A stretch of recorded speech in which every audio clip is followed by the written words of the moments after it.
Hello there, my family and friends. I decided I would do a video of the garden because we're actually getting ready for spring. So right now I'm here outside of my little garden shed, which I absolutely love. And Pete built me a shelf it's like a bench so that I can do some potting. And anyway, I'll show you my shed. So this is my little garden shed, and it's 10 by 20, and the colors match our house, so white with black trim. And I'll show you inside. I've been working on it. At first it was just a giant big mess of a bunch of garbage thrown in here, but I've kind of gotten things organized. I'm not totally done, but I'm getting there.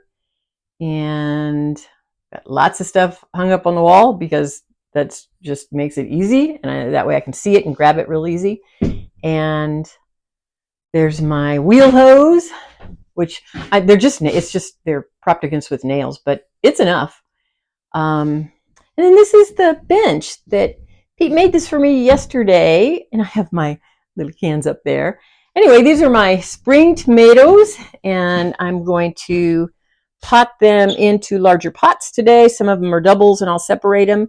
And then in this front that looks empty here, I've got celery, and it's so slow, but it's starting to come up. So, and then over here, I've got more tomatoes and peppers, and these are for Nicole. And I'm just growing them out for her, and then she'll put them in her high tunnel.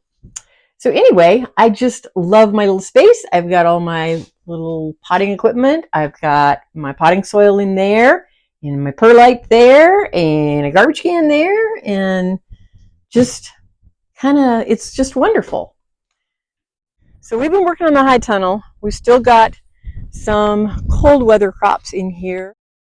So most of our rows are done. This one over here, we've got to pull a lot of dirt out of this edge. So that's kind of the last one. But that over there, I'm pulling the broccoli out, but I'm kind of like pulling them one big plant a day because the chickens love it. So I'm giving them to the chickens.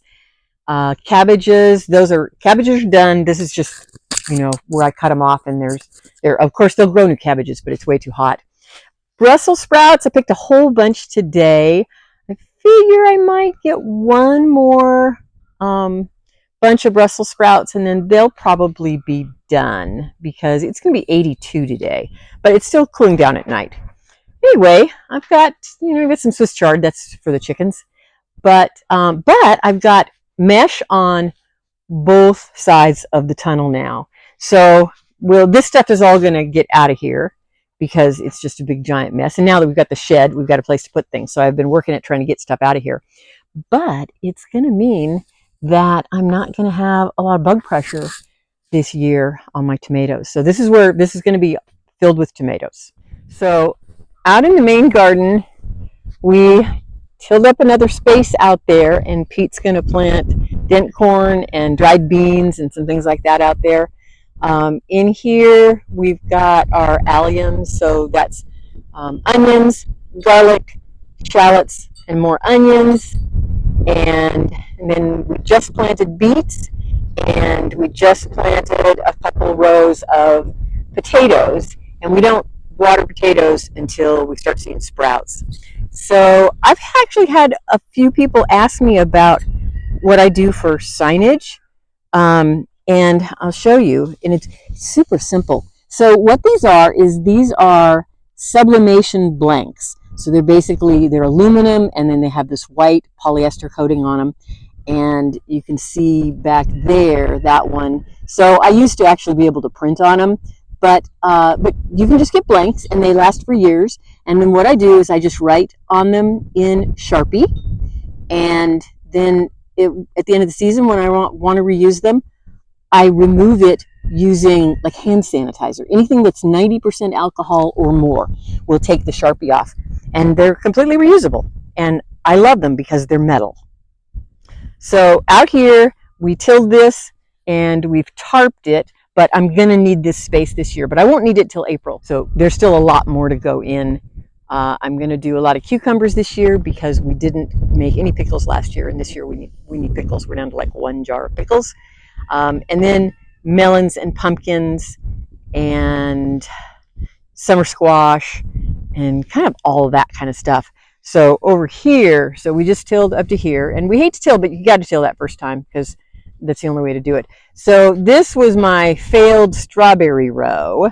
But what I did was I dug them all out. It was so full of anthills. I dug them out. I let them sit until the ants moved off of them. And then now I've replanted them. So then we will end up probably tilling another 50-ish feet over here, maybe just 25 feet. Another 25 to 50 feet over here. And then we'll pull this tarp. We'll pull this tarp over onto it, and we'll plant there, and then this will be tarped. So that's kind of how we're doing it. The tarps really help because we've got a lot of coastal hay in here, and we have to let that sprout and kill it again. And it's a bit of a fight, but you know, we'll just stay after it, and that's really all we can do.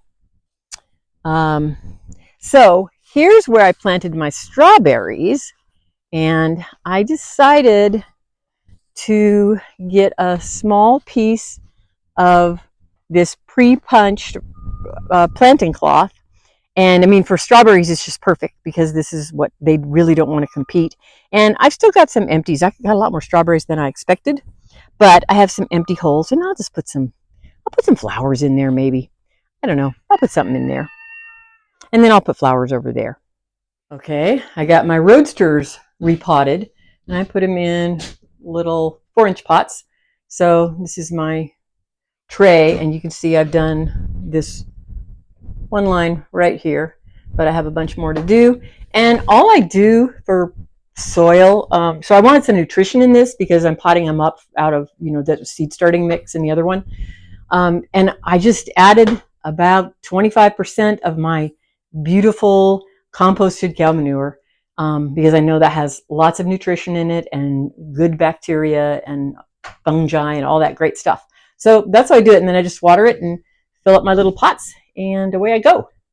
Well, I got a lot of them potted up, but not all of them. I still have the Amish paste left and something else. I don't remember. Anyway, this is just one of them. I kind of ran out of steam. I took the rest of them back to the barn door to get them under lights. Anyway, so I'm going to take these in to get these under lights.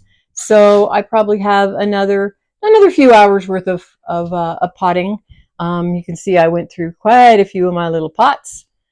So I have 2 trays that I potted up, and I've got more to go. But I love doing this. This is a fun thing to do. So that's it from here. Hope you guys are having a lovely week, and I love y'all. I'll talk to you soon. Bye-bye.